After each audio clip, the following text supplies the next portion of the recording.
First, Ruger stopped going outside. Then, he stopped sleeping anywhere but beneath the baby's crib when a friend offered to help babysit. Ruger stood between her and the child every time. Hannah laughed it off. He's just being overprotective. But on the night they went out for dinner, Ruger did something he had never done before. He barked until he bled from the throat. And what they found on the nursery floor after rushing home would reveal a truth no one was ready for. Before we begin this unforgettable story, would you mind sharing where you're from in the comments, and if stories of love, loyalty, and second chances move you? Please give this video a like and consider subscribing. The early October wind rolled down from the Cascades, brushing through the tall grass of the Miller Ranch with a whisper that smelled of wet pine and wood smoke. The ranch, nestled in the rolling hills just outside of Sisters, Oregon, sat quiet in its morning stillness, surrounded by sloping meadows and thickening fog.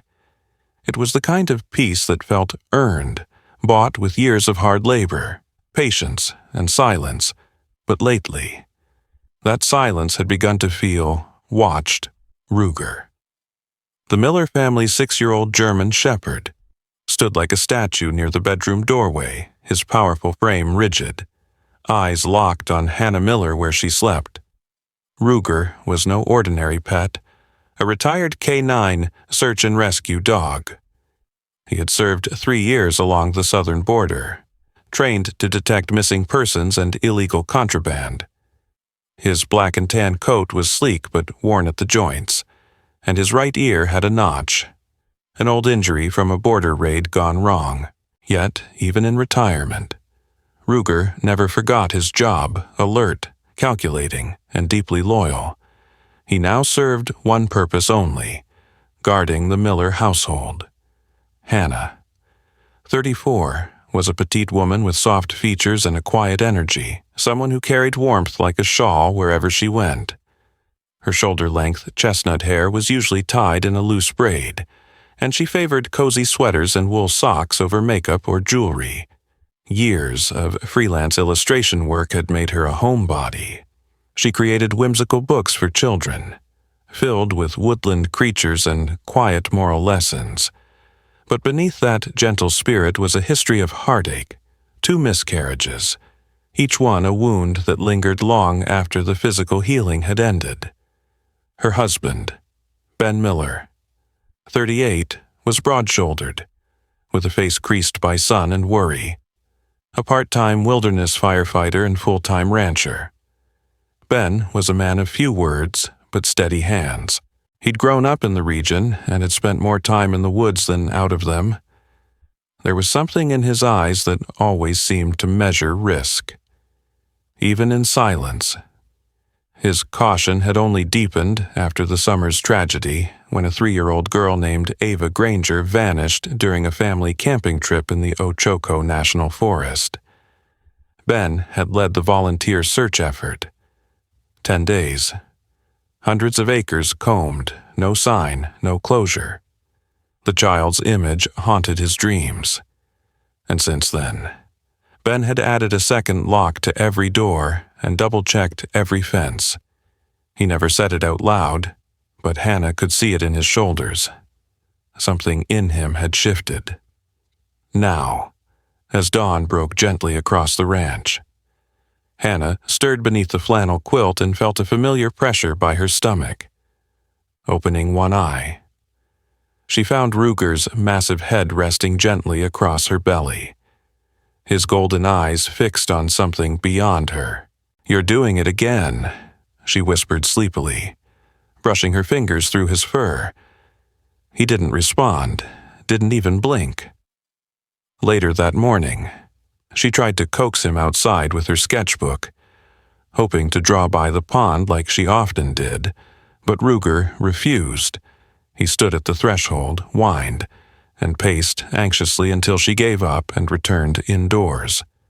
Ben, lugging fence posts out by the barn, noticed her early return. "Did Ruger spook you again? He's glued to me like a shadow. Hannah said. He even barked at the UPS driver, the one with the red hoodie.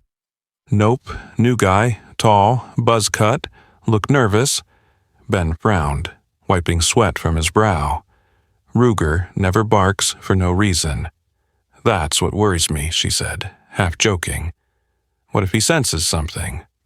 Wrong. Maybe he senses something. Different, Ben said, slowly. Turning back toward the fence, his voice was steady, but inside. His thoughts wandered to Ava again. That night, after dinner, as Hannah curled up on the couch, Ruger lay at her feet, eyes never leaving her midsection. She'd been unusually tired lately. Her appetite had changed. Something in her gut whispered what her heart dared not hope. The next day, Hannah drove into Sisters and stopped at the clinic. The nurse practitioner, a kind woman with tired eyes and a soft drawl, handed her a test and said gently, "Sometimes our bodies know before we do." 15 minutes later, Hannah stood in the bathroom with trembling fingers and a test in her hand. 2 pink lines, clear as sunrise.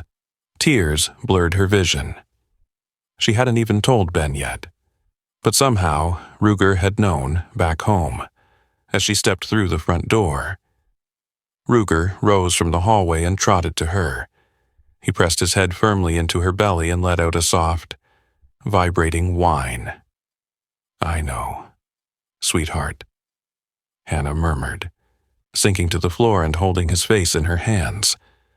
"You knew before I did." That evening, with the golden sky stretching behind them, Hannah and Ben sat on the porch swing. She told him everything, her suspicions, the test, Ruger's strange behavior.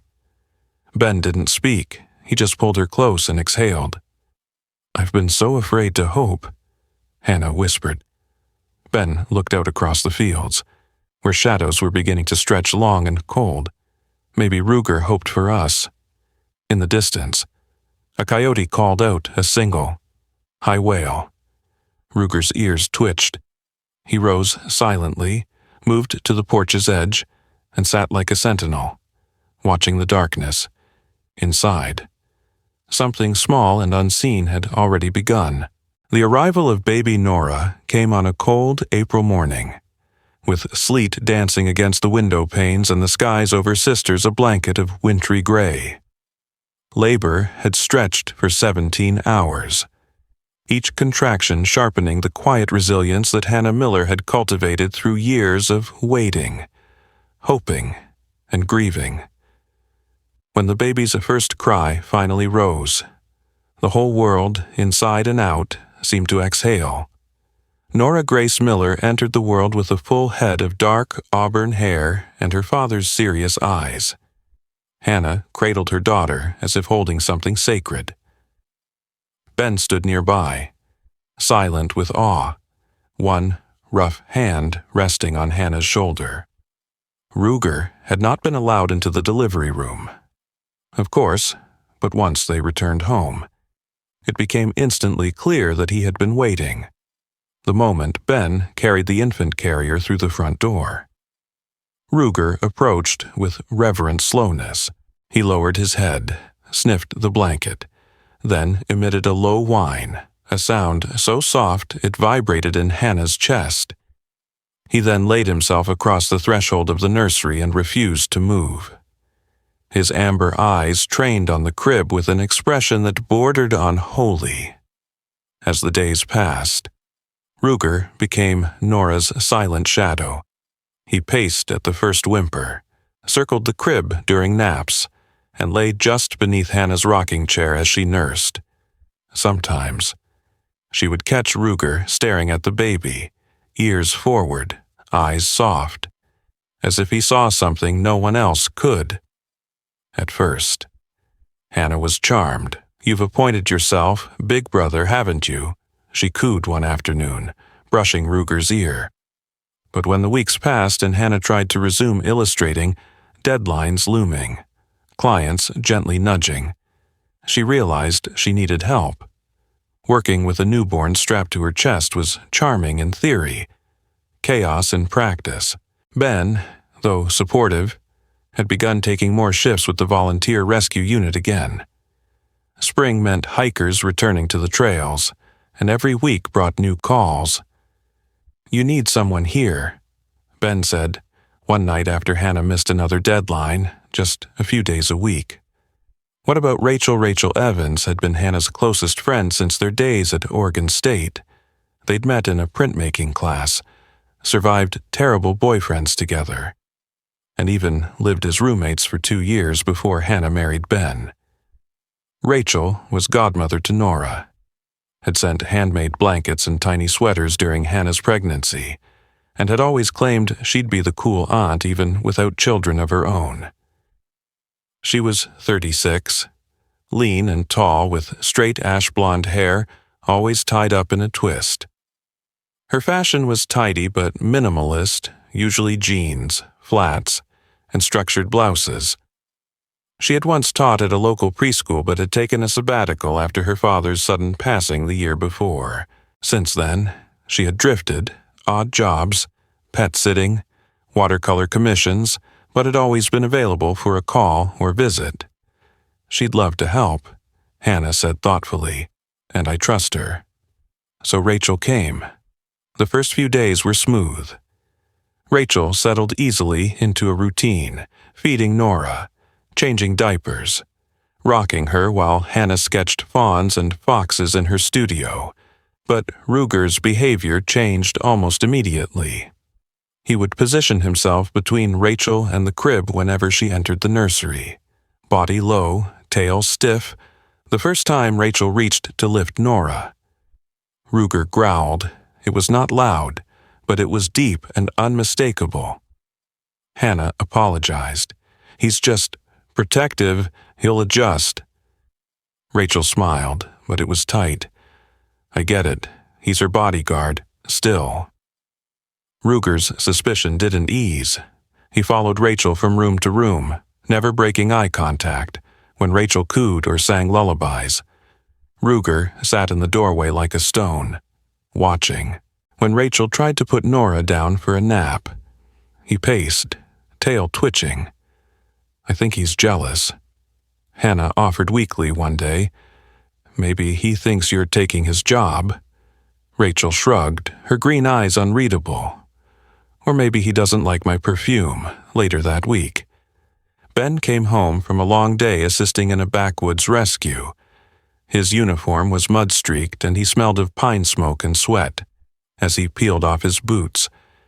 He found Hannah sitting on the back porch, Ruger curled protectively around her legs. "He doesn't like Rachel," she murmured. "I noticed. Do you think it's weird?" Ben hesitated. Animals pick up on things, sometimes things we don't. Then, almost as an afterthought, he added, "I had a conversation with Matt from the sheriff's department about the Ava case." Hannah turned to him, brow furrowing. "They found something in the Granger's old cabin, a listening device under the child's dresser." Hannah went still, like a baby monitor. No, not a monitor, a transmitter, hidden. It wasn't theirs. A chill brushed Hannah's spine. Ruger lifted his head slightly, sensing the tension. Matt thinks that whoever took Ava may have been watching the family before it happened. For weeks, maybe months. Hannah's voice dropped. "Why would someone do that?" Matt said this kind of thing happens more than we'd like to believe. Sophisticated, planned, it's not random, that night. As Hannah watched Rachel cradle Nora, smile down at her, speak in a soft voice about baby cheeks and lullabies. Ruger stood frozen by the doorway, teeth slightly bared. His eyes never blinked. The sky over Sisters, Oregon, turned a deep indigo as the first stars began to pierce through thinning clouds. It was a rare date night for Ben and Hannah Miller, just 2 hours at a rustic little restaurant they both used to frequent before Nora was born. The fireplace crackled. The scent of rosemary bread filled the air, and for the first time in months, They laughed like the version of themselves they used to be, back at the ranch. Rachel Evans was watching over baby Nora. She'd arrived in her usual way, early, tidy, and bearing a new handcrafted plush bunny for the baby. Her blonde hair was pinned back in a neat bun. Her makeup minimal but precise. She wore a soft gray cardigan and jeans, a soothing presence for anyone passing through the door. To an outsider, she looked every bit the picture of calm competence, except Ruger wasn't buying it. As the door shut behind Ben and Hannah's truck, Ruger paced in tight circles in the hallway, ears pinned back, tail stiff. Rachel watched him with forced patience as she picked up Nora from her playmat. "Still, don't like me." "Huh," she murmured with a smile that didn't quite reach her eyes. Ruger growled, low and sharp. "I'm not here to hurt her," she added under her breath. But Ruger didn't move. He followed her into the nursery like a shadow, muscles coiled, gaze locked onto her hands. Nora, now 5 months old, was gurgling and kicking, oblivious to the tension in the room. Rachel lowered her gently into the crib and began humming, a soft lullaby she used often. Ruger sat at the foot of the crib and didn't blink. Everything held its breath. Then came the shift. Rachel stepped away from the crib to reach into her tote bag. Ruger, still as stone a moment ago, shot upright and began barking, loud, rapid, sharp. It wasn't the confused barking of a dog alarmed by sound. It was targeted, furious. He planted himself in front of the crib, his bark so intense it shook the room. Startled, Rachel dropped her bag. "What is wrong with you?" "Stop it." But Ruger didn't stop. He lunged toward her, not with teeth, but with body weight. Forcing her back from the crib, she stumbled, arms raised defensively, and bolted from the room. Her voice quivered as she pulled her phone from her pocket. "Hannah, Ben. Something's wrong with Ruger. He's gone crazy." Hannah dropped her fork. What Ben had already snatched the keys and was striding toward the door. "Put it on speaker." Rachel's voice crackled through the speaker.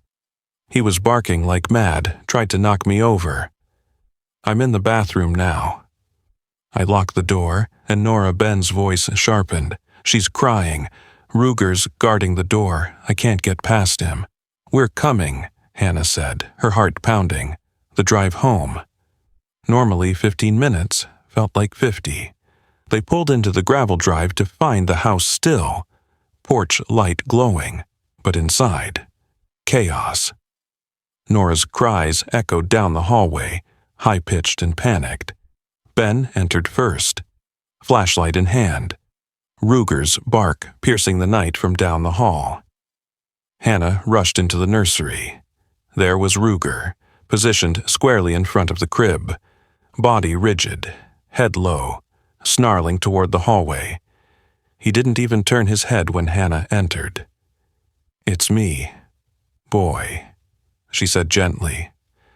"It's okay." Nora was red-faced and sobbing in the crib. Hannah scooped her up, holding her close until the cries softened to hiccups. Only then did Ruger step aside, tail still stiff, eyes trained on the bathroom door. Ben approached the bathroom cautiously.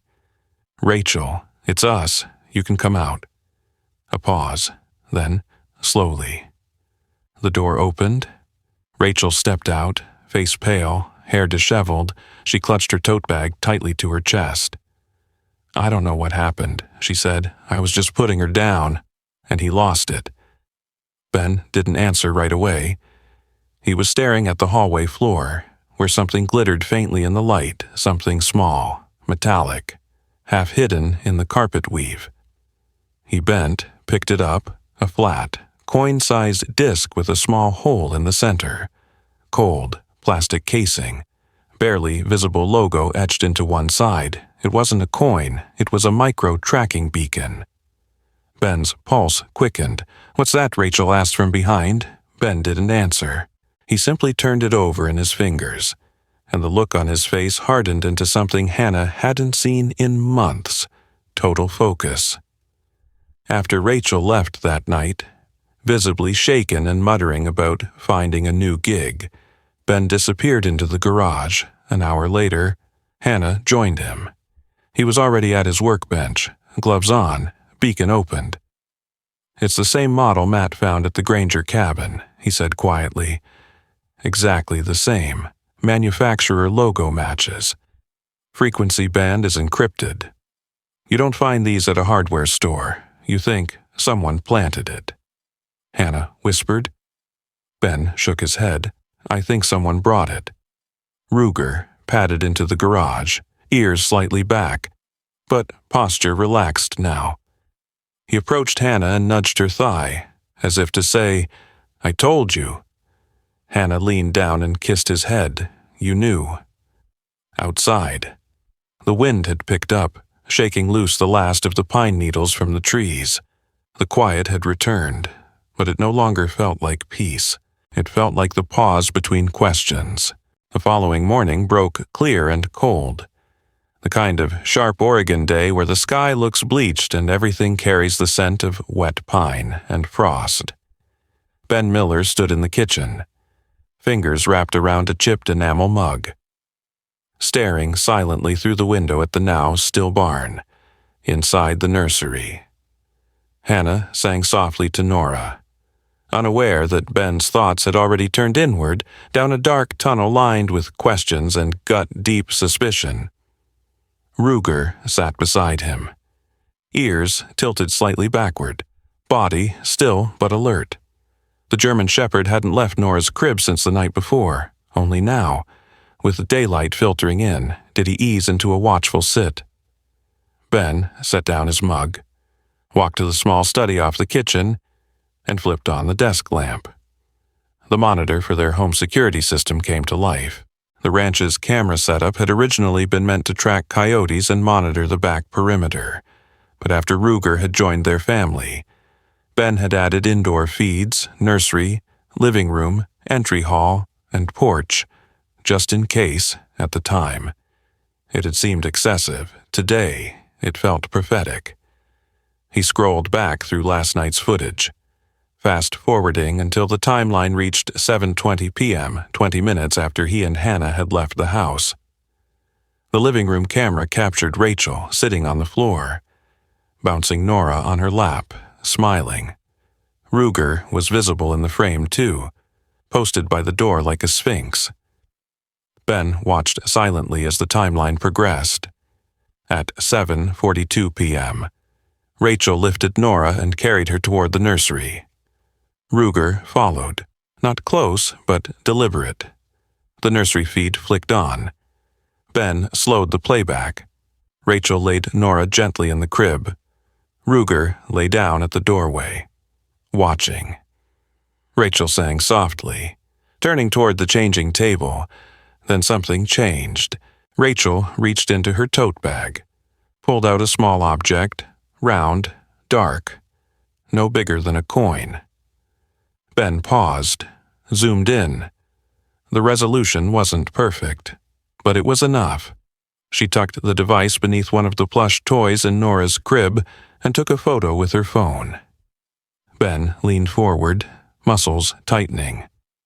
At 7:48, she reached into her bag again and this time pulled out a second object, slightly bulkier. Ruger rose immediately, ears pinned back.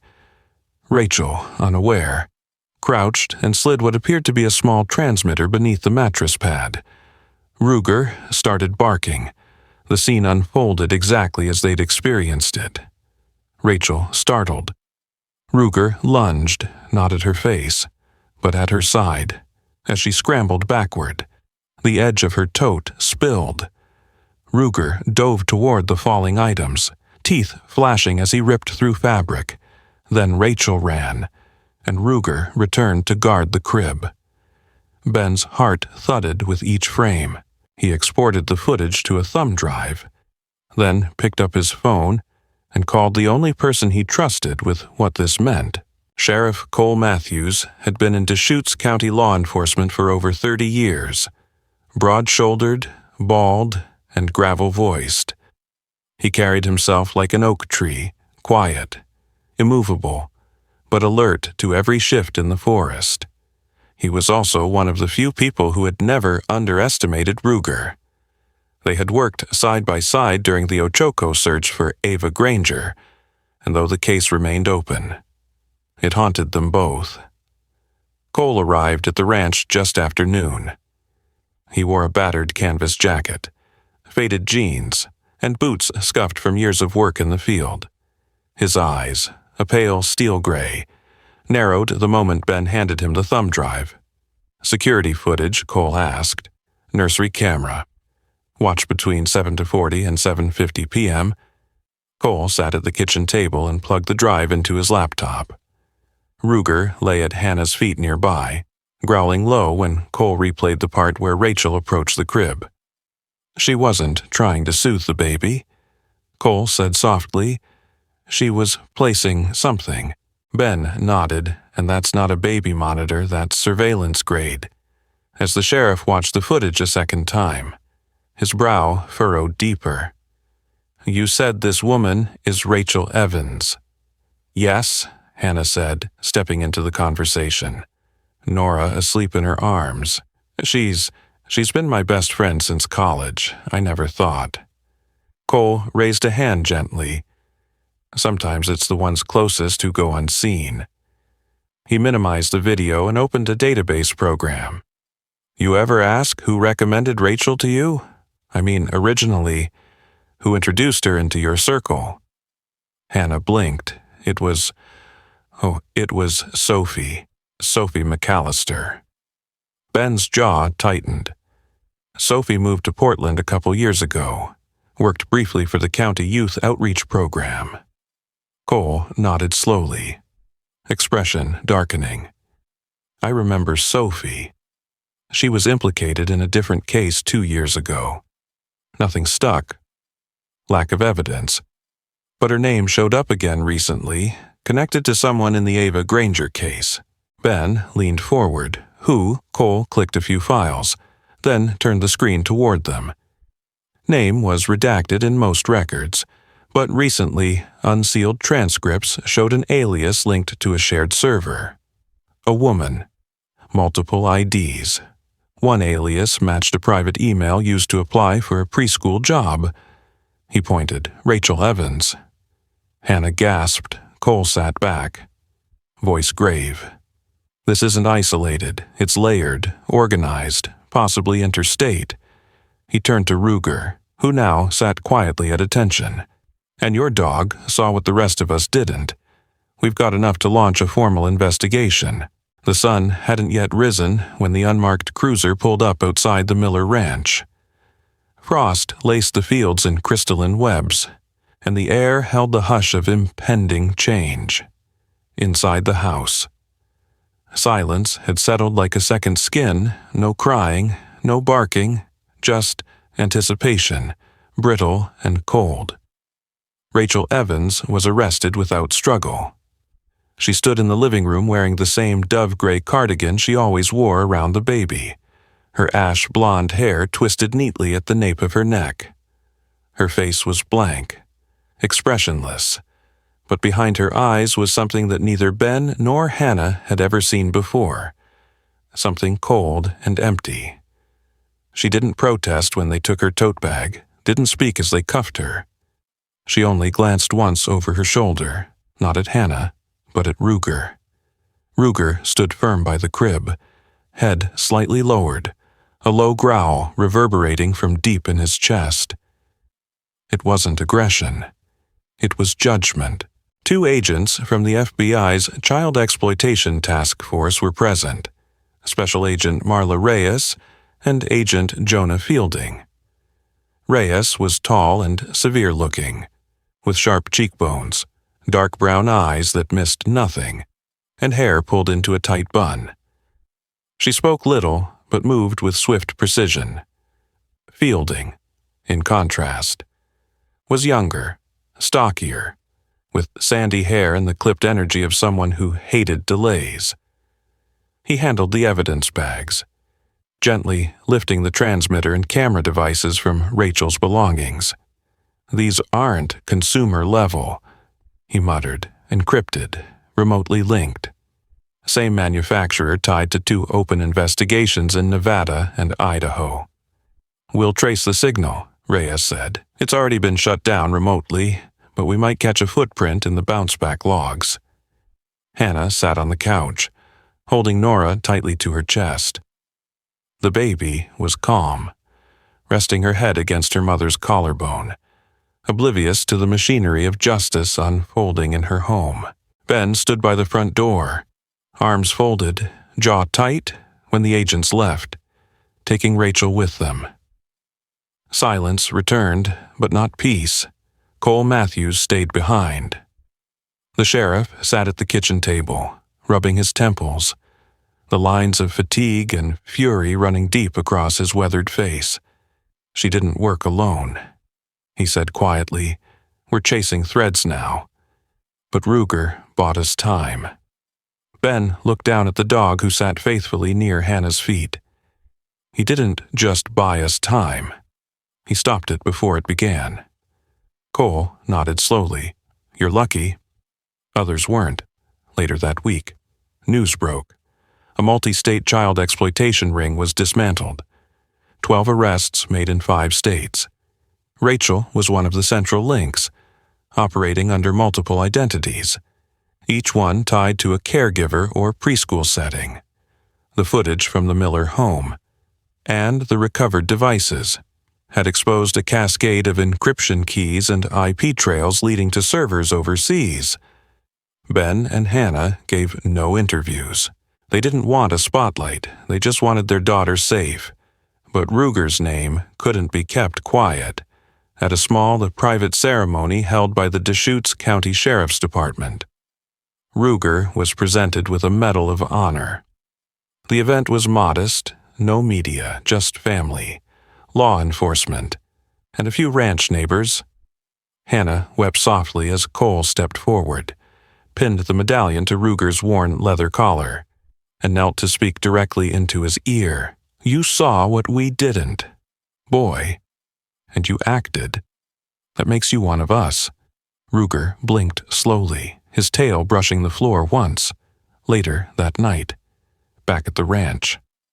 The fire crackled in the hearth while Nora slept upstairs. Hannah stood at the window, cradling a mug of chamomile tea. Outside, the land was still, blanketed in moonlight. Ruger sat at the front door as he always did, eyes alert, watching the darkness. "He's always watching," she whispered to Ben. "Not just watching." Ben replied, "Guarding." Hannah looked down at Nora's empty bassinet, then out toward the woods. He knew, from the beginning. Ben didn't speak. He didn't need to.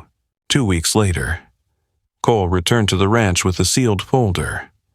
"We got a match," he said, voice low. "The signal from your house pinged through a relay that was also used in the Ava Granger case. Same server, same encryption pattern. The case is being reopened." Hannah gasped. "We're reviewing all physical evidence again. That device you found in the field identical frequency to the one used in Ava's home. The original investigation missed it because it was buried. Inactive, but the circuit board design's identical. Ben, I'm in." Ben said before Cole could finish, "Whatever you need," and Ruger, Cole added with a faint smile. Ben looked at the dog. "He goes where I go, that weekend." Ben and Ruger joined the task force for a new sweep of the Ochoco woods. Drones flew overhead. Ground teams were repositioned based on new heat mapping from previous sites. Ruger, wearing a new harness with search partner stitched along the side, moved through the brush like a shadow, nose low, every muscle tight with purpose. Cole walked behind them. "It's rare," he said to Ben, "what that dog has. He's not just reacting, he's reading, interpreting. That's not training, that's instinct, maybe even something deeper." Ben glanced at Ruger. He's not just a dog, he's family. And now he's a part of this too. They didn't find Ava's body, but they found something else. Clothing buried near a ravine. Pieces that matched Ava's last known outfit. It was enough for prosecutors to reopen charges and tighten the net around others involved. The forest was giving up its secrets, one root at a time, sometimes. The miracles we seek don't arrive with thunder or angels. Sometimes. They come on 4 legs, with quiet eyes and a heart that knows before we do. Ruger wasn't just a dog. He was a guardian, sent in fur. A protector who sensed danger when no one else did. And maybe, just maybe, he was part of something greater. A reminder that God watches over us, not always in ways we expect, but always in ways we need, in a world where darkness often hides in plain sight. It's easy to feel powerless, but this story reminds us that love, loyalty, and divine protection are never far, whether through the eyes of a faithful dog or the strength of a family holding on to hope. God's presence moves quietly but powerfully among us. If this story touched your heart, share it with someone who needs a reminder that they're not alone. Leave a comment below, subscribe to the channel for more stories of faith and courage. And don't forget to write Amen if you believe God still sends protectors in unexpected forms. May He bless and watch over every person watching this today.